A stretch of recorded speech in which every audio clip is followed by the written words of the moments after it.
Bismillahirrahmanirrahim. Assalamualaikum warahmatullahi wabarakatuh.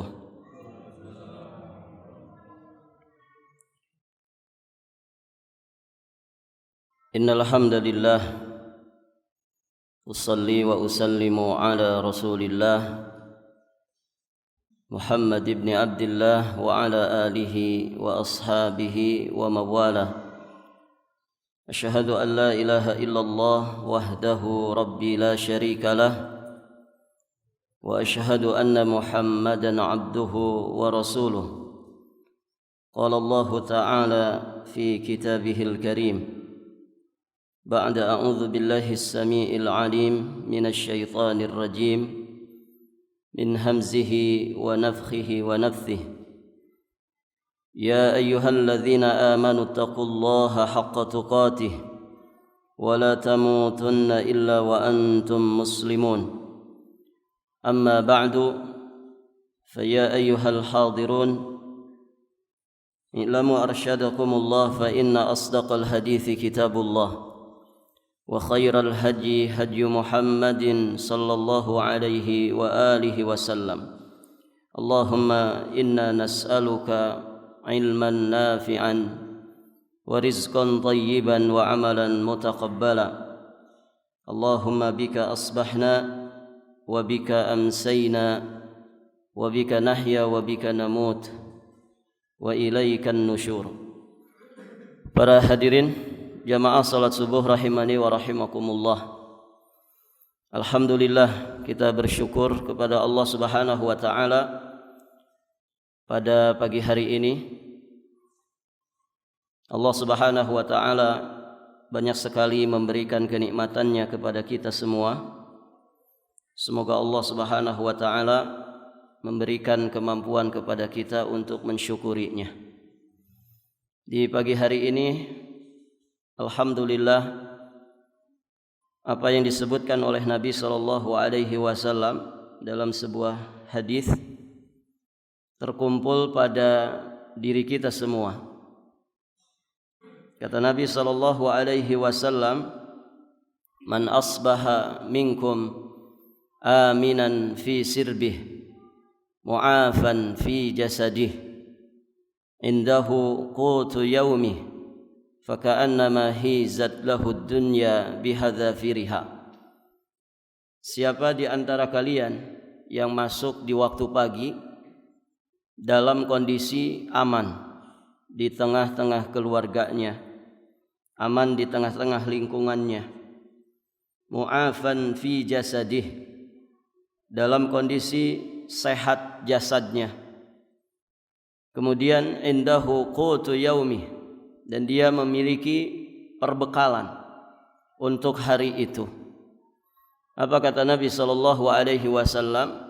Faka'annama hizat lahu dunya bihadzafiriha, maka seolah-olah dunia itu dikumpulkan seluruhnya untuk dirinya. Itulah standar kecukupan yang disebutkan oleh Nabi SAW. Kita masuk di pagi hari dalam kondisi aman. Nikmat aman ini nikmat yang sangat besar sekali para jamaah yang dirahmati Allah. Nikmatnya kesehatan, nikmatnya makanan dan juga minuman, ini tidak akan bisa dirasakan kalau kondisi kita tidak aman. Itulah hikmahnya kenapa Nabiullah Ibrahim wa khaliluhu alaihi salam, beliau berdoa meminta kepada Allah Subhanahu wa taala nikmat keamanan terlebih dahulu. Rabbi ja'al hadza baladan amina warzuq ahlahu minas thamarati man amana minhum billahi wal yaumil akhir. Ini salah satu doa yang diucapkan oleh Nabiullah Ibrahim. Rabbi ja'al hadza baladan amina, wahai Rabbku, jadikanlah negeri ini negeri yang aman. Yang dimaksud negeri apa? Yang dimaksud Nabi Ibrahim yang meminta kepada Allah, jadikan negeri ini negeri yang aman. Itu negeri mana? Negeri Mekah. Dan sampai saat ini, bahkan mungkin nanti sampai kiamat, Tidak ada kota yang paling aman, tidak ada negeri yang paling aman kecuali kota Mekah. Dari hikmah doa Nabi Ibrahim ini, wahai Rabbku, jadikanlah negeri ini negeri yang aman. Baru kemudian Nabi Ibrahim meminta kepada Allah, warzuq ahlahu minas thamarati man amana minhum billahi wal yaumil akhir. Dan berikanlah rezeki berupa buah-buahan kepada penduduknya yang beriman kepada Allah dan kepada yaumul akhir. Masya Allah, para jamaah yang dirahmati Allah, kita sama-sama tahu negeri Mekah itu negeri yang sangat tandus, ya, gunung-gunung batu, padang pasir. Namun ternyata seluruh jenis buah-buahan ada di negeri Mekah. Buah-buahan yang luar biasa kualitasnya. Kita melihat, ya, di sana orang jual buah-buahan di emperan, buah-buahan yang berkualitas. Yang kalau kita lihat buah-buahan seperti itu di kita hanya ada di tempat-tempat elit saja. Di sana di emperan. Padahal negerinya tandus. Nah, para jamaah yang dirahmati Allah Subhanahu wa taala, ini hikmahnya kenapa Nabi Ibrahim meminta keamanan terlebih dahulu. Karena kata para ulama, makanan itu tidak dirasakan nikmatnya, minuman tidak dirasakan nikmatnya kalau kondisi kita tidak aman. Maka ketika kita mendapatkan nikmat aman ini, Masya Allah, ini nikmat yang sangat besar. Kita bangun di pagi hari dalam kondisi aman. Ini nikmat dunia sekaligus nikmat agama. Nikmat dunia sekaligus nikmat untuk kebaikan akhirat kita. Maka dalam Islam, siapa saja yang merusak nikmat keamanan, sesungguhnya dia telah merusak nikmat dunia sekaligus nikmat akhirat. Dia berarti telah merusak nikmat dunia sekaligus nikmat agama. Kenapa kita bisa berjamaah di sini, Pak? Salah satu di antaranya karena aman. Coba kalau kita sedang musibah, banjirkah, gempa bumi kah, tanah longsor, atau mungkin kondisi yang tidak stabil keamanannya, perang. Tidak bisa kita husu-husu untuk sholat berjamaah, untuk duduk bersimpuh, mengkaji ayat dan juga sunnah Nabi Sallallahu Alaihi Wasallam. Kalau kondisi kita tidak aman, tidak ada kegiatan di pasar, tidak ada kegiatan di luar sana. Orang mencari nafkah susah. Kenapa? Kondisinya enggak aman. Lihat negara-negara yang pemerintahnya diberontak, kondisinya enggak aman. La dunya walad din. Tidak bisa mereka melakukan kebaikan-kebaikan dunia, juga mereka tidak bisa melakukan aktivitas-aktivitas kebaikan agamanya. Kenapa? Karena kondisinya tidak aman. Mau datang ke masjid takut ada teror bom. Begitu ya. Tidak bisa khusyuk berlama-lama di masjid. Tidak ada kegiatan di sekolah, tidak ada kegiatan di luar sana. Di pasar tidak ada, di jalan raya enggak ada. Kondisi semuanya mencekam, tidak aman. Maka kita bersyukur kepada Allah, kita ada di pagi hari dalam kondisi mendapatkan nikmat aman. Ditambah lagi mu'afan fi jasadi, ya, kita sehat jasad. Sehat jasad ini para jamaah yang dirahmati Allah juga nikmat yang sangat besar. Dan tentu nikmat ini semua nanti akan dimintai pertanggungjawaban di hadapan Allah Subhanahu wa taala. Sehat kita digunakan untuk apa? Banyak orang para jamaah yang dirahmati Allah, kesehatannya itu digunakan untuk bermaksiat. Kalau orang bicara sehat, ini di masa kita para jamaah yang dirahmati Allah, biasanya bicara masa muda, kan begitu ya. Walaupun para jamaah yang dirahmati Allah, kadang anak muda juga sudah penyakitan, tapi galibnya kita bicara kebanyakannya, biasanya penyakit itu identik dengan orang tua. Artinya apa? Masa muda dengan masa sehat ini, ya, dua perkara yang biasanya bergabung. Yang biasa sehat itu biasanya anak-anak muda. Maka Nabi Shallallahu Alaihi Wasallam mengingatkan kita untuk menjaga masa muda, untuk menjaga masa sehat kita sebelum datang masa tua, sebelum datang masa sakit. Maka para jamaah yang dirahmati Allah, berhati-hati dengan masa muda. Masa muda itu masa keemasan yang sering orang lalai. Baru dia akan sadar ketika sudah tua, sudah serba terasa, sudah berpenyakit. Maka Nabi memerintahkan kita semua menjaga masa muda. Masa muda itu usia berapa, Pak? Taib. Kalau ditanya masa muda, siapa yang masih muda? Semuanya ngaku ya. Siapa yang sudah sepuh nggak ada yang ngaku. Jadi masa muda itu kata Imam Ibnu Qayyim dari usia akil balig sampai usia 40 tahun. Jadi kalau hadirin di sini usianya belum 40 tahun, walaupun anaknya sudah 10, istrinya 4, ya, itu belum masuk masa tua. Dan ini masa-masa keemasan memang. Kalau sudah tua itu para jamaah 40 tahun ke atas. Ya ibarat kata orang itu naik gunung, kalau usia 40 tahun ke atas itu dia turun gunung lagi. Puncaknya usia 40. Itulah hikmahnya kenapa Rasulullah diangkat oleh Allah Subhanahu wa taala menjadi nabi dan rasul di usia 40 tahun. Usia kematangan, ya jiwa raga manusia. Nanti setelah itu akan turun lagi fisiknya, akan turun lagi kondisinya, seperti orang turun dari puncak gunung. Makanya para jamaah yang dirahmati Allah akan muncul ya beberapa perubahan ya di dalam diri kita di saat kita sudah menyentuh usia angka 4. Ya kata orang kalau sudah 40 tahun ke atas mulai sudah serba terasa. Dulu ketika masa muda mungkin tidak merasa apa-apa. Setelah tua para jamaah yang dirahmati Allah mulai pada kerasa asam uratnya, darah tingginya. Nas'alullah al-afwa wal afiyata wassalamah. Semoga kita senantiasa diberi kesehatan. Nah itu para jamaah yang dirahmati Allah. Dan demikianlah manusia. Laqad khalaqnal insana fi ahsani taqwim. Sungguh kami telah menciptakan manusia dalam sebaik-baik rupa. Disempurnakan penciptaan manusia itu. Namun ingat para jamaah yang dirahmati Allah. Allah Subhanahu wa taala mengatakan apa ayat setelahnya?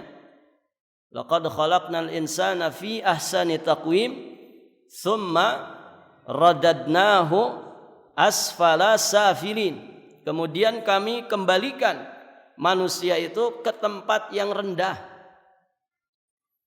Salah satu tafsiran dari ayat ini para jamaah yang dirahmati Allah, Allah Subhanahu wa taala akan mengembalikan manusia itu ke usia rendah.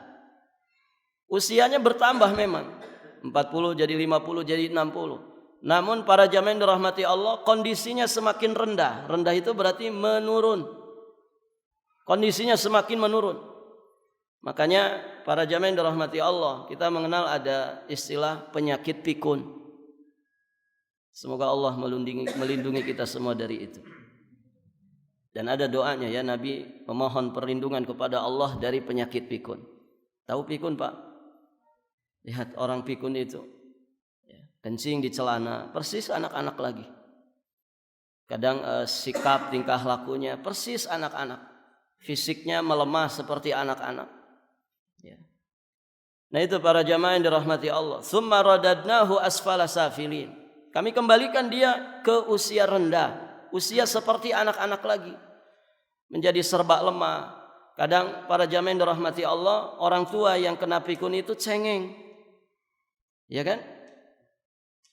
Anaknya bertingkah laku atau bersikap yang baik, tapi ternyata dia tidak menerima sikap anaknya itu. Gampang baperan. Itu memang kondisi orang tua, para jamaah yang dirahmati Allah. Dikembalikan ke usia yang rendah seperti anak-anak lagi. Nah, yang berbahagia dan beruntung adalah mereka yang senantiasa istiqamah di atas iman dan juga amal salehnya.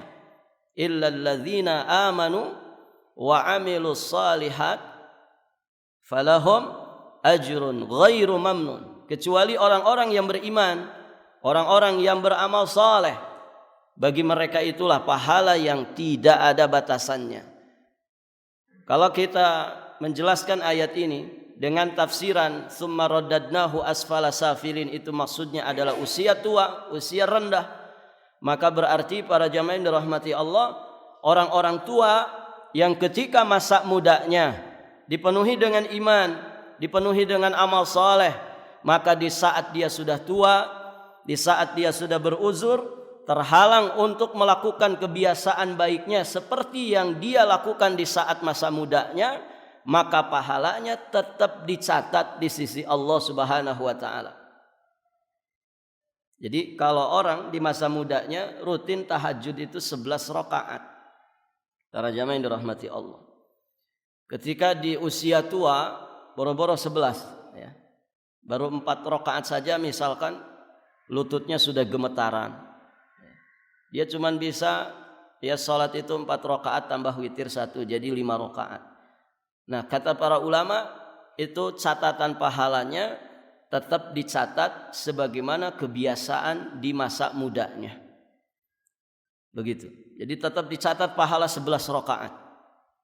Ketika masa muda misalkan setiap hari kita biasa membaca Al-Quran itu 1 juz. Kemudian di masa tua ketika kita beruzur, ya ketika makharij dan sifat huruf tidak lagi vokalnya bagus begitu ya, karena gigi kita di masa tua pada permisi ya. Kemudian para jamaah yang dirahmati Allah tidak bisa duduk lama begitu kan, duduk 5 menit 10 menit sudah pegal-pegal. Kemudian ternyata kita tidak bisa meneruskan apa yang menjadi kebiasaan di masa muda, cuman bisa setengah juz 1 hari. Karena apa? Faktor usia. Maka kata para ulama tetap pahalanya dicatat sebagaimana kebiasaan masa mudanya. Nah, di sini pentingnya kita menjaga masa sehat, masa muda. Karena ternyata masa muda itu merupakan aset. Masa muda itu para jamaah yang dirahmati Allah Subhanahu wa taala, itu jariah kita nanti di masa tua. Masa tua kita itu sangat bergantung kepada masa muda. Itu yang dijelaskan oleh Imam Ibnu Katsir ketika menjelaskan surat Al-Ahqaf. Ketika menjelaskan satu ayat yang menyebutkan usia 40 tahun. Satu-satunya ayat yang menjelaskan angka umur ya di dalam Al-Qur'anul Karim. Kata Imam Ibnu Katsir menukil kalam para ulama bahwasannya manusia itu tidak banyak mengalami perubahan setelah usianya lewat 40 tahun. Jadi Pak, masa tua kita itu sangat ditentukan masa muda. Kalau di masa muda orang itu malas-malasan ibadah, jangan berharap besar di masa tua dia bisa rajin ibadah. Illa man rahima rabbuh, kecuali mereka yang dirahmati Allah Subhanahu wa taala, dan itu sedikit sekali. Biasanya yang muncul adalah apa yang menjadi kebiasaan kita di masa muda. Nasallallahu al-afwa wal afiyata wassalam. Maka para jamaah yang dirahmati Allah, masa-masa sehat harus dijaga. Alhamdulillah di pagi hari ini kita mendapatkan kesehatan itu. Satu lagi kata Nabi SAW, indahu qutu yaumi, dia memiliki perbekalan untuk hari itu. Jamaah di sini pada punya bekal Pak. Kalau kita nggak kerja misalkan hari ini, sampai nanti malam masih bisa makan. Ada Pak? Punya? Insya Allah ya. Dan saya yakin di sini ada mungkin yang bekalnya bisa untuk sebulan ke depan, atau bahkan setahun ke depan. Ada orang punya harta kekayaan, kalau dia nggak ngapa-ngapain itu bisa untuk 7 turunan katanya. Saking kayanya. Nah, kalau kita punya bekal untuk hari ini saja, alhamdulillah di bulan Ramadan kita nggak kekurangan makanan. Kalau kita punya bekal untuk hari ini saja, kata Nabi SAW, itu sudah cukup. Sudah cukup. Karena kita kan hidup untuk hari ini. Besok belum tentu masih hidup. Ini kalau diresapi para jamaah hadis ini cukup untuk memotivasi kita bersyukur kepada Allah. Tapi kenapa banyak orang suka mengeluh? Begitu ya. Suka mengeluh. Padahal standar kecukupan bagi Nabi ya 3 ini. Coba mau nggak Pak kita punya duit miliaran rupiah tapi habis untuk berobat. Dikumpulin puluhan tahun. Di masa tua kita terus berobat. Coba ya kalau kita pengen tahu nikmatnya kesehatan, kali-kali jalan-jalan tuh ke rumah sakit. Ngabuburit itu ke rumah sakit coba. Ya. Ada gedung khusus untuk orang-orang stroke. Begitu kan? Ada ruangan khusus untuk orang-orang yang cuci darah. Ada anak muda para jamaah yang dirahmati Allah, cuci darah setiap seminggu 2 kali. Masya Allah. Kesehatan ini mahal sekali para jamaah yang dirahmati Allah. Ya sesungguhnya sakit lebih mahal. Orang mengumpulkan harta puluhan tahun, di masa tua habis untuk berobat. Maka kesehatan itu dimanfaatkan. Kesehatan itu dijaga. Nah sering orang mengeluh di PHK, ya kemudian mengeluh tidak punya bekal. Padahal dia masih punya kesehatan. Sehat itu mahal. Saya kasih contoh ya. Kalau ada orang mau beli mata kita 1 biji ini, pakai uang cash 1 miliar. Ada yang mau Pak? Datang ini bawa koper, duitnya cash 1 miliar. Pak, saya minta mau beli mata Bapak 1 aja. Gimana? Mau diterima nggak Pak? Atau mikir-mikir dulu? Artinya ini 1 bola mata kita. Kalau ada orang mau beli 1 miliar, nggak kita kasih, ya kan? Kenapa? Karena mata kita lebih berharga dari duit 1 miliar. Artinya kalau orang punya sehat saja, dia punya segala-galanya. Dia bisa melakukan kebaikan dunia, dia bisa melakukan kebaikan agama. Nah ini yang jarang orang itu sadari. Maka Nabi mengajari kita bagaimana bersyukur kepada Allah dengan selalu mengingat nikmat Allah Subhanahu wa taala. Selalu menyadari kecukupan yang Allah Subhanahu wa taala berikan kepada kita. Tadi 3 standarnya. Kita bangun di pagi hari sehat. Ada orang bangun di pagi hari itu pegel-pegel para jamaah. Tidak bisa bangun, susah bangun. Kemudian tadi ya sehat jasad kita dan kita memiliki perbekalan untuk hari itu. Semoga Allah Subhanahu wa taala menjadikan kita hamba-hamba Allah yang bersyukur. Nah, yang jadi masalah kadang orang tuh enggak paham makna syukur. Ada orang Pak berbuat dosa, ketika ditanya kamu lagi ngapain? Tasyakuran. Nah, ini makna syukur ini apa? Ada orang ngadain konser besar-besaran, ngundang artis ibu kota untuk joget, diundang orang banyak supaya nonton wanita yang berjoget ya dengan penampilan yang seronok. Kemudian ketika dikatakan ini acara apa? Acara tasyakuran. Bagaimana? Ya perbuatan dosa, perbuatan maksiat, mengundang orang untuk berbuat dosa dan maksiat dikatakan tasyakuran. Ini orang enggak paham makna syukur. Kata para ulama, asyukru ta'atullah. Syukur itu ketika engkau taat kepada Allah. Asyukru tarkul maksiat. Syukur itu adalah engkau meninggalkan perbuatan dosa dan maksiat. Itu syukur. Maka kalau kita ingin bersyukur kepada Allah, tambah ketaatan kita. Kalau kita ingin mensyukuri nikmat Ramadan ini, maksimalkan Ramadan itu dengan sebaik-baiknya.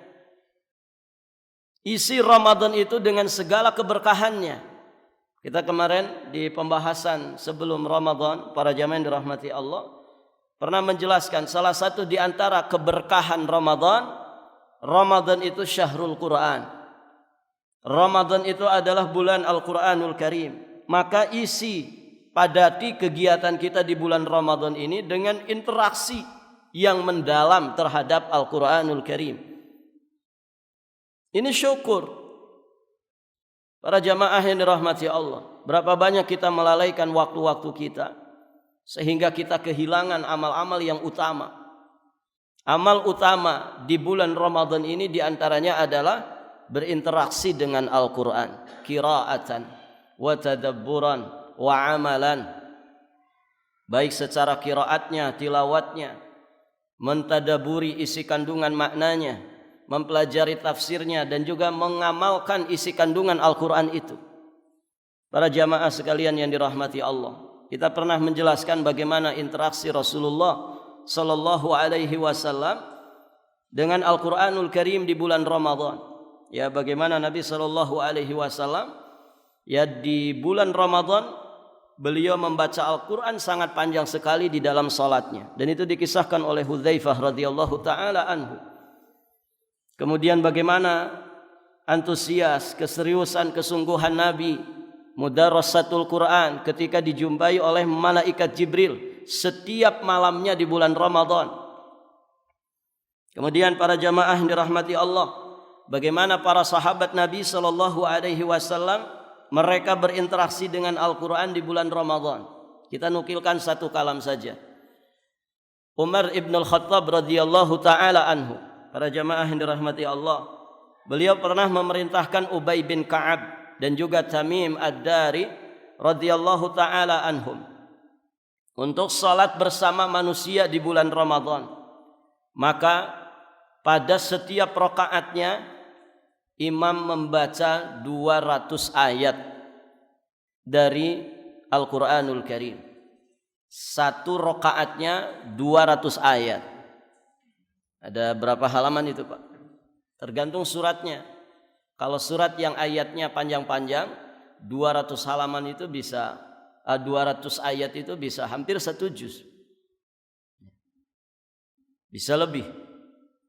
Kalau yang pendek-pendek mungkin 1/4 atau setengah juz. Itu satu rakaat 200 ayat. Sehingga dikatakan orang-orang pun pada bersandar dengan tongkatnya karena lamanya berdiri. Ya, bayangkan 200 ayat satu rakaat. Di sini tarawih 11 rakaat, Pak. Dari jam berapa? Jam 8 selesai jam 9. 1 jam. Masya Allah. Kalau di kita ya rata-rata 30 sampai 40 menit ya. Itu pun dengan istirahatnya. Nah, ini di masa sahabat 200 ayat satu rakaat. Mungkin di zaman kita saat ini sulit mencari masjid yang imamnya ngimamin taraweh 1 rakaat 200 ayat. Ya. Kalau ada mungkin dia saja sendiri gitu. Makmumnya pada bubar. Baik, para jamaah yang dirahmati Allah, di masa tabi'in rahimahumullahu taala, mereka membaca surat Al-Baqarah secara lengkap untuk 8 rakaat. Al-Baqarah dibaca lengkap selesai untuk 8 rakaat. Al-Baqarah itu berapa juz? 2/4 juz lah, kurang lebih ya. Ya. Ini dibaca 8 rakaat. Masya Allah. Kemudian para jamaah yang dirahmati Allah, jika mereka membaca Al-Baqarah lengkap untuk 12 rakaat, maka mereka memandang itu bacaan yang sudah diringankan. Kalau kemudian dibuat Al-Baqarah ini untuk 12 rakaat, maka kata mereka itu bacaan yang sudah diringankan. Kalau standar kita bacaan yang diringankan itu apa, Pak? Yang biasanya imamnya dipuji-puji itu. Iya, sekitar juz amma saja ya, ad-duha ke bawah gitu kan. Baik, para jamaah. Nah, di masa itu ketika Al-Baqarah dibaca untuk 12 rakaat, itu katanya bacaan yang sudah diringankan. Nah, demikian pula salafun saleh, orang-orang saleh terdahulu, para jamaah yang dirahmati Allah, mereka punya kebiasaan menghatamkan Al-Quran, baik di luar Ramadan, lebih-lebih di dalam bulan Ramadan. Dikatakan bahwasannya ada di antara mereka yang menghatamkan Quran itu setiap 3 malam sekali. Ada yang setiap 7 malam sekali, seperti Qatadah rahimahullahu ta'ala. Ada juga yang setiap 10 malam sekali, seperti Abu Raja Al-Atharidi. Itu di luar Ramadan. Para jamaah yang dirahmati Allah. Bagaimana lagi kalau di dalam Ramadan? Maka dikatakan tentang Qatadah rahimahullahu ta'ala, yakhtimu fi kulli sab'in daiman. Beliau semasa hidupnya selalu menghatamkan Al-Quran itu setiap 7 hari. Setiap 7 hari. Wa fi Ramadan fi kulli thalathin. Ketika masuk Ramadan, beliau menambah terus bacaannya sehingga hatam setiap 3 hari sekali. Wa fil ashril awakhir kulla lailatin. Ketika masuk 10 terakhir dari bulan Ramadan, beliau menghatamkan setiap 1 hari sekali. Masya Allah. Begitu para jamaah. Mereka juga sama seperti kita, Pak. 1 harinya 24 jam. Mereka juga sama, punya istri, punya anak. Yang itu semua sering dijadikan dalih oleh orang-orang sekarang. Ustaz, saya sibuk, anak saya 5. Ustaz, saya sibuk, ya, baca Quran tuh jadi tidak fokus. Ya sama, orang-orang dulu juga sibuk. Ya. Kita dikasih jatah waktu itu sama, 24 jam sehari semalam. Kemudian para jamaah yang dirahmati Allah, wa kana lisyafi'i fi Ramadan 60 khatmah. Imam Asy-Syafi'i rahimahullahu ta'ala menghatamkan bacaan Al-Quran itu di luar salat sebanyak 60 kali selama bulan Ramadan. Itu yang dibaca di luar salat, belum yang dibaca di dalam salatnya. Masya Allah. Kalau hatam sebulan 60 kali berarti 1 harinya berapa kali hatam? Seharinya 2 kali hatam. Masya Allah. Kalau kita baca sirah orang-orang soleh terdahulu itu kayak bagaimana gitu Pak ya? Jauh sekali dengan kondisi kita. Tidak terbayang, kok bisa? Nah itu para jamaah yang dirahmati Allah. Maka sesungguhnya yang berperan di sini adalah kualitas iman. Kualitas iman. Kalau orang tinggi imannya, dia bisa melakukan itu. Kita saat ini lebih sering disibukkan dengan gadget, dengan HP. Coba lihat di mana-mana orang pegang HP. Gitu. Kalau kita masuk bandara, coba lihat kesibukan orang. Kalau nunggu pesawat, kesibukan orang apa Pak? Pasti HP-nya. Orang kalau ketinggalan HP itu kayak ketinggalan dompet gitu, zaman sekarang. Masya Allah. Baca WhatsApp-nya, baca Telegramnya, baca Facebook-nya. Itu sehari berapa jam kita nongkrongin HP ini. Coba kalau bandingkan dengan Al-Quranul Karim, sudah dapat berapa juz kita menyelesaikan Al-Quranul Karim. Nah itu para jamaah yang dirahmati Allah. Ustaz, saya lihat HP juga kan lihat mushaf Quran. Baik, bertahan berapa lama? Ketika bunyi ting tong yang keluar WhatsApp, berhenti dulu atau dilanjutkan? Hah? Pasti dilanjutkan. Ada yang order gitu. Dibuka. Oh sudah, kalau sudah dibuka yang lain, ya, aplikasi Qur'annya terabaikan. Nah itu para jamaah yang dirahmati Allah. Ada yang rajin baca Quran, tapi masih di taraf ngejar target. Belum bisa menikmati, apalagi menghayati, meresapi. Ngejar target. Kalau buka mushaf gitu ya, berpindah misalkan 1 halaman ke halaman berikutnya, itu sudah dilihat halaman sebelah sini. Maksudnya apa ini? Ini kapan selesainya juz ini? Masih 8 halaman. Padahal yang dibaca masih ini gitu. Tapi dia sudah buka-buka yang ini. 8 halaman lagi. Artinya bacaan yang masih ngejar target. Jadi masih banyak PR kita Pak. Masih banyak PR kita untuk kita perbaiki dalam hidup ini. Toh rata-rata kita pengennya surga gitu kan. Tapi ternyata jalan-jalan ke surga ini masih sering kita berat melakukannya. Padahal momennya ada ini. Momen Ramadan itu momen Quran. Tapi seringkali kita lengah, seringkali kita lalai. Taib, para jamaah yang dirahmati Allah. Kemudian dikatakan, wa kana Zuhri idza dakhala Ramadan qala fa innama huwa tilawat al-Qur'an wa it'am at-ta'am. Imam Az-Zuhri rahimahullahu taala apabila memasuki bulan Ramadan, beliau berkata, sesungguhnya Ramadan adalah bulan tilawah Al-Qur'an dan bulan memberi makan kepada orang-orang miskin. Di sini ada pelajaran, Pak, bagaimana Ramadan itu kita bisa meningkatkan kebaikan dan juga perbaikan hablum minallah kita, kemudian hablum minan nas.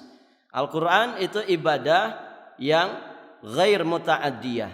Kemudian it'amut ta'am itu ibadah yang muta'addiyah. Ada hablum minallah, ada hablum minan nas.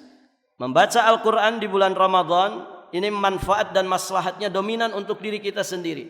It'amut ta'am, memberikan makanan kepada orang yang membutuhkan, ini kaitannya dengan kegiatan sosial yang manfaat dan maslahatnya tersalur untuk orang lain. Nah, di bulan Ramadan ini ditingkatkan itu. Makanya infak sedekahnya ditingkatkan, kemudian memberi makan orang-orang fuqara, du'afa, masakin. Jangan bermental tangan di bawah begitu. Ada orang di bulan Ramadan ini, para jamaah, tidak pernah berpikir untuk memberi, tapi selalu berpikir untuk menerima. Ini kalau kita bicara masa-masa normal, para jamaah yang dirahmati Allah, ada orang yang senangnya itu mencari informasi bukber, buka bersama, sampai keliling ke masjid-masjid yang takjilnya enak begitu. Dia tidak pernah terfikir untuk memberi, padahal ini kesempatan untuk banyak memberi. Para jamaah yang dirahmati Allah, satu kurma yang kita berikan kepada orang puasa, dia memakannya di saat buka, pahalanya apa, Pak? Kita dapat pahala puasa orang ini tanpa mengurangi pahala puasanya. Ini kan Masya Allah. Bagaimana kalau 10 orang kita kasih? Ini kalau dalam dunia bisnis ya faktor kali, ya kan? Orang kalau dalam urusan dunia, Pak, pengennya kan begitu, berlipat keuntungan itu bagaimana caranya? Saya kalau kerja sendirian cuman kerja 8 jam, makanya dia pekerjakan 10 orang. Sehingga dia bisa bekerja itu 80 jam sehari. Kalau sendiri keuntungannya 100.000, kalau ditambah 10 orang bisa 1 juta, begitu kan? Itu kaidah itu dipahami oleh ahli dunia. Loh, dalam Islam mengajarkan itu. Bagaimana kita bisa melipat gandakan pahala. Kita kalau puasa untuk sendiri ya sendiri saja, pahalanya pahala kita sendiri yang tidak pernah tahu ya apakah sempurna pahala puasa kita ataukah banyak kekurangan, ya kan? Coba berusaha, bagaimana nih saya dapat pahala puasa orang? Berikan iftar untuk orang itu. Kita kalau sholat sendirian, para jamaah yang dirahmati Allah, bagaimana saya dapat pahala sholatnya orang? Bangun masjid, ya kan? Ilmu saya ini pas-pasan, tidak banyak ilmu saya tentang agama ini, tapi bagaimana orang-orang yang berilmu bisa saya dapatkan pahalanya? Bangun pesantren. Kita punya kelebihan harta, bangun pesantren. Itu pahala jariah semuanya. Ya Allah, saya itu tidak pandai berdakwah, tidak punya kapasitas yang besar untuk berdakwah. Tapi bagaimana orang-orang yang berdakwah bisa saya dapatkan pahalanya? Bagaimana, Pak? Kafil orang-orang yang berdakwah. Masya Allah. Di bulan Ramadan ini, para jamaah yang dirahmati Allah, beberapa dai menghubungi saya ya. Mereka sedang kesusahan, ada yang di pedalaman, yang dakwahnya mendakwahi orang-orang pedalaman. Masya Allah, para jamaah yang dirahmati Allah, ini sesungguhnya peluang emas bagi kita. Kita, Pak, mungkin tidak bisa seperti mereka datang ke pelosok, ke pedalaman, bahkan bisa mengislamkan banyak orang-orang Dayak.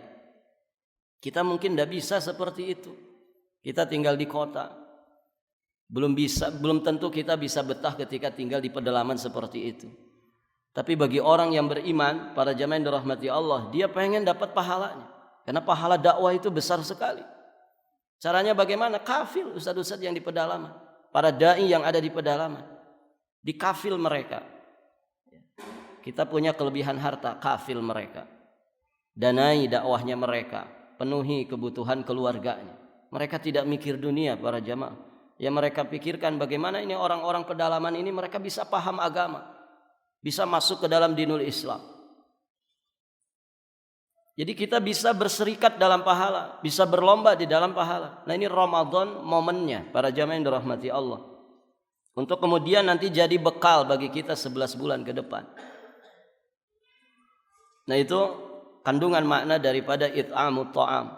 Bagaimana kita di bulan Ramadan ini banyak memberi. Kemudian para jamaah yang dirahmati Allah dikatakan Sufyan, kana Zabid al-Yami idza hadara Ramadan ahdara al-masahif wa jama'a ilaihi ashabah. Zabid al-Yami apabila masuk di bulan Ramadan, beliau mengumpulkan orang-orang dengan mushaf Al-Quran. Beliau kumpulkan murid-muridnya diberi mushaf untuk sama-sama tadarrus Al-Quran. Itu yang dikerjakan oleh salafun saleh. Kemudian Ibnu Abdul Hakam, beliau mengatakan kana Malik, Imam Malik itu idza dakhala Ramadan, apabila beliau masuk ke bulan Ramadan, yafir min qiraatil hadis. Beliau meninggalkan pelajaran hadis. Wa mujalasat ahlil ilmi. Beliau juga meninggalkan mujalasat ya dengan ahlul ilmi, munaqasah, kemudian mutalaah. Terus ngapain beliau? Wa aqbala ala tilawat al-Quran minal mushaf. Dan beliau mengkonsentrasikan jiwa raganya untuk banyak membaca Al-Quran dari mushaf. Itu yang dilakukan Imam Malik. Dengan demikian para jamaah yang dirahmati Allah, dari apa yang tidak tadi kita bacakan, semuanya menunjukkan kepada kita bahwa para ulama, orang-orang saleh dari zaman ke zaman, ketika datang bulan Ramadan, mereka mengkonsentrasikan jiwa mereka untuk banyak berinteraksi dengan Al-Quranul Karim. Dengan demikian, mari kita isi ya Ramadan ini dengan banyak-banyak membaca Al-Quranul Karim.